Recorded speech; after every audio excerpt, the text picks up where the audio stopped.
Hello everybody, I am back with a new foundation review. I'm so excited because it is from Krista Jane's new brand. It is called Outside-In. They launched a serum foundation, and first off, I want to say the packaging. This is so cool. This, and then like it opens like a little envelope. And then inside, clearly I'm struggling. The serum foundation is wrapped in a box in tissue paper. Here is the unicarton, and then this is a process. This is the foundation. It's a dropper foundation. This is a 1 fluid ounce bottle. It's so cool. I am a packaging whore. And the fact that this has given me like a stone-like bottle, I'm a fan of that. And then you can see the foundation down here. The shade I got is 120 Light Neutral. Hopefully this shade will work for me. This is not sponsored. I bought this with my own money. However, I was sent, along with the foundation, their Floral Reserve Face Oil. This is just the itty pitty little size. That is adorable. So that is very cool. I don't know if like when you order this, you get a little like little trial size, but if that's the case, that's pretty nice of a brand to do. So Krista Jane's is actually the founder of Hourglass. She also has another brand called Nature of Things, which is like a plant-based body and skincare brand. So that's pretty cool. So for her to be the founder of 3 brands, you know what? Kudos, baby, kudos. So Outside-In launched 3 products. They launched this serum foundation, the face oil, and also a pretty cool brush. This brand's high-end. It's expensive. It's expensive. This foundation was $64. And then their brush is like something crazy too. Let me look that up. The brush is $52. The face oil is $72. So, yeah, that hurt the wallet. That hurt the wallet, you guys. So this serum foundation is a hybrid high-performance foundation that delivers the benefits of a serum with the coverage of a foundation. Claims to have medium buildable coverage, infused with active levels of niacinamide and hyaluronic acid. Has light diffusing powders that glide effortlessly across the skin to blur imperfections, refine pores, and create a soft focus effect. Clean, vegan, cruelty-free, hypoallergenic, non-comedogenic, safe for sensitive, acne-prone skin, fragrance, and paraben-free. When I was reading the study results, the thing that I found interesting is that it said this foundation is self-setting. Okay. The skin looked more blurred, feels hydrated and smooth, lasts throughout the day, feels weightless. It says the best way to apply this is to make sure you shake it and then dispense the drops on your face or back of hand with a foundation brush or your fingers. It is not recommended to use a sponge with this, which I am a sponge girly. But I don't want to compromise the foundation. I'm going to use it how it tells me to. It also says they recommend using the face oil as your base for an extra boost of hydration and glow. You could also add this to your moisturizers. You could add it to your SPF. You could add it to your primers. So what's cool is that this product can be used a lot of different ways to achieve what you're looking for. I like that. It also says that this is suitable for all skin types. There are 25 shades in this foundation. They also do have a shade finder, so if you're having problems finding your shade, they recommend using that. And this does not contain SPF. So a lot of information. I'm talking your you-know-what's off here. So let's go ahead and get into this. Because it did say that it's a self-setting foundation, I'm wondering if I should do halvesies. Setting half and then leaving the other half of my face as is. We might do that.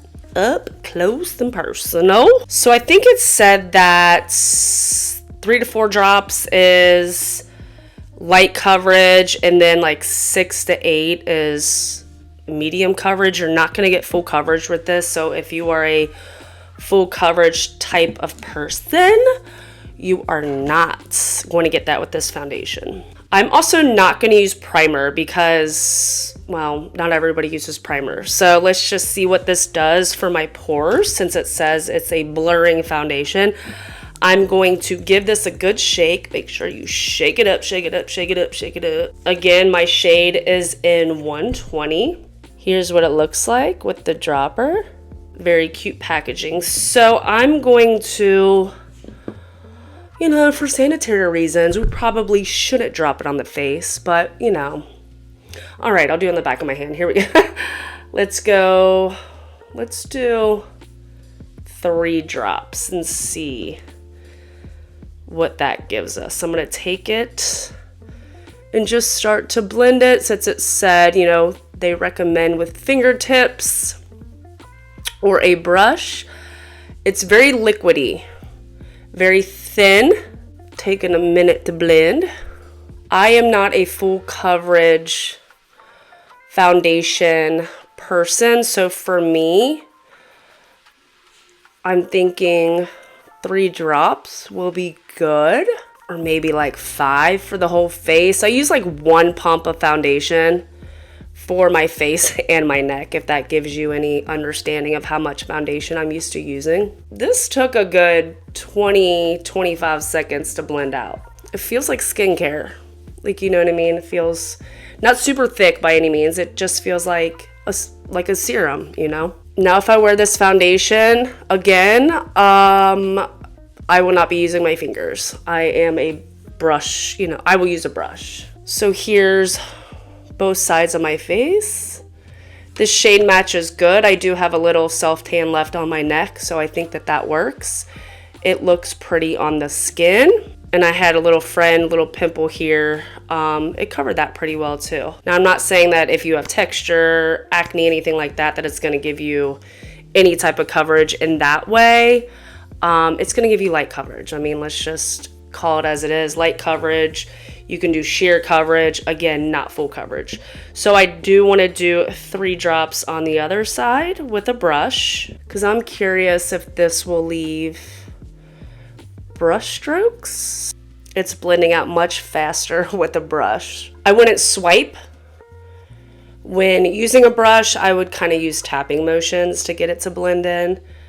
I feel like with my finger, there was a little more coverage and maybe just like a tad little bit less with a brush. Here's what it looks like with the brush. It's pretty hydrating. I wouldn't say it's super glowy.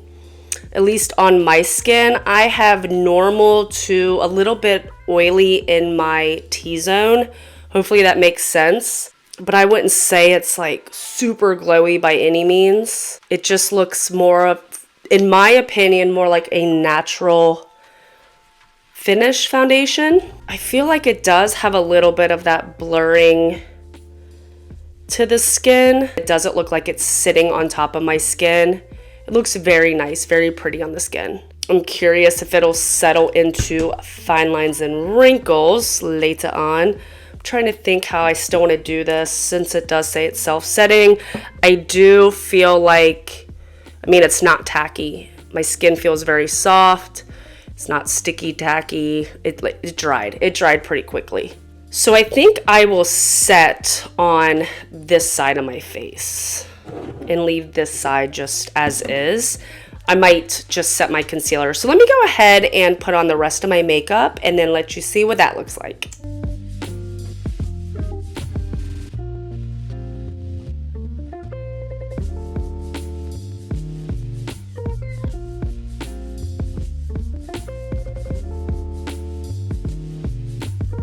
All right, so I just finished my makeup, kept it very, very more on the natural side. I didn't want to wear a bunch of stuff on my face. So very, very minimal makeup today, but it looks absolutely stunning. I love the way that my skin looks. I can't tell much difference with this side being set with powder and this side not being set with powder. I just use the powder underneath of my eyes just to set my concealer. But yes, the skin is skinning, you guys. The skin looks absolutely beautiful. I wanted to keep my highlight just basically very minimal on my cheekbones so we can see if I do get oily. Sometimes I do get a little oily, even though I would say I'm more normal skin, like have a what? Even though I have more of a normal skin type, sometimes I can get oily. So we'll see how that goes. So I have nothing to do today. My off day at home, figured I would film. So this is where we are at. And as you guys know, I will do a full wear test and then come back later today and let you see how it looks and give you my final thoughts. So I will see you guys later. Okay guys, so I am back. I am at almost 8 hours. So this is a really, really good time to give a check-in. I need some lip gloss. My lips are crusty. Okay, so one thing I want to do is correct myself about the amount of drops you should use. So 2 to 3 drops is for a sheer natural look. 4 to 5 drops is for more noticeable coverage. And it does say full coverage is 6 to 8 drops, but I don't think you're gonna get full coverage with this. Technically I used 6 drops, not thinking. I did like 3 on each side. It gave a good medium coverage. So hopefully that gives you an idea of the amount that you would want to use to achieve the amount of coverage you would want. But I actually feel like four drops for me will be good. That's just me though. So again, no primer.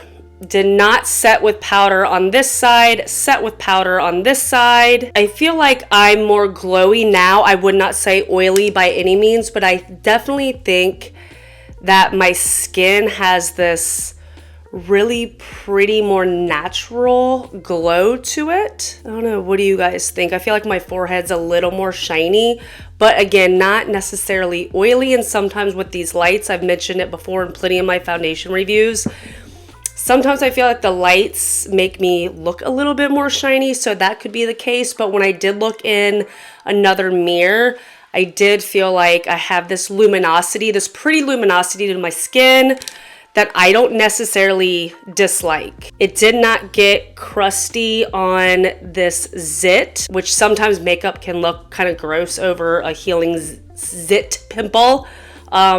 But no, that looks really good as I sit here and touch it because that's so sanitary. I don't feel like it's settled into my fine lines or wrinkles. I have mentioned before over the past maybe 4 or 5 months, I'm getting pretty deep smile lines. And I notice that makeup is settling into my smile lines more. Yay for getting older, hitting that big 4-0. But I will say, I don't feel like it settled into my smile lines, which is great. I did have to blow my nose. I do see some transfer off, so I don't think this is transfer proof, but it did not claim to be transfer proof. It's also on the side more where I used powder. Now that could be pressure, that could be many of things, but just off first thoughts, it's rubbed off more on this side than this side. I will say my pores do look good, you guys. I do feel like it did give a little bit of a blurring effect, which is awesome. Honestly though, I cannot really tell a difference between the self-setting side and the side that I use powder on. I wouldn't say it feels completely weightless, but it definitely feels more weightless than a lot of other foundations. And I also feel like because of how much I used by mistake for the amount of coverage that I personally like, when I do wear less, it'll feel more and give more of that weightless feel. I think oily skin folks probably would need to use some kind of mattifying primer or definitely set your face. Use a mattifying setting spray just because of the luminosity that my skin has. I'm curious how this would work for those with oily skin. So if any of you have oily skin, let the people know down below how it wore, because even though I have like normal to a little bit of combo skin, or I should say normal, slightly oily, that's what I should say.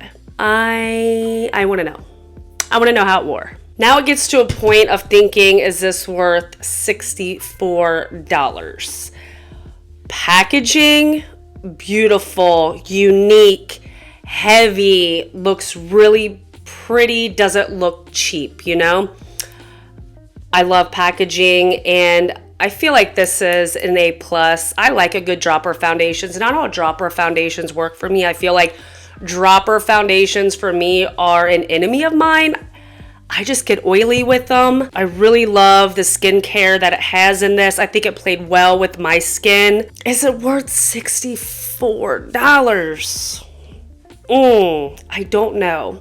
I don't feel like it's a mind-blowing foundation. It wore beautiful, but I just feel like the drugstore gives you so many hits, like left and right, man. You know what I mean? That it's hard to justify a $64 foundation in this day and age.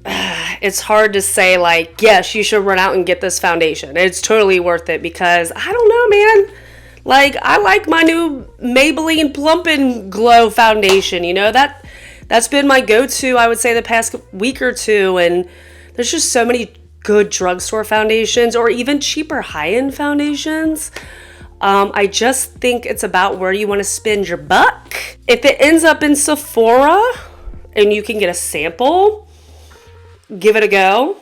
See if the brand itself might be able to send you a sample, or if they have a travel size, anything like that, to where you can give it a shot. I bought it because this is like a second job for me, so I wanted to try it out for you guys so you didn't waste your money. Let me know your thoughts down below. Are you gonna pass on this? Do you think it's worth the money? Do you think it's beautiful? Do other people that you're watching reviews on convince you otherwise? I'm really curious. Let's have a discussion down below. But I think that about wraps up this video. If you liked it, please give me a thumbs up, hit that subscribe button. I would really appreciate it. And I will see you guys on my next one. Thanks for watching.